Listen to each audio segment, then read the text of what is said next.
দিদির সাথে যদি একটা মজা করা যায়, যাই যাই। ও এখন বসে বসে বয়ফ্রেন্ডের সঙ্গে গল্প করছে, আমি গিয়ে একটু মজা করে আসি।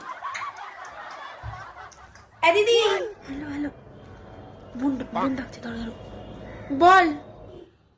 শোন না, বলছি একটা কথা শুনবি? বল। আগে বল, তুই মাকে বলবি না? না না বলবো না, বল তাড়াতাড়ি বল।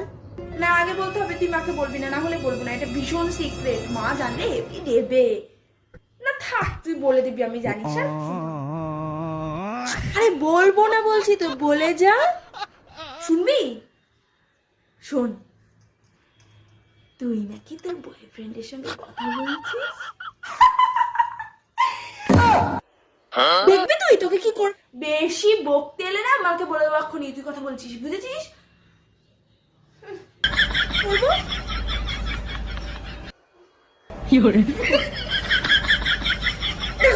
পরে কথা বল।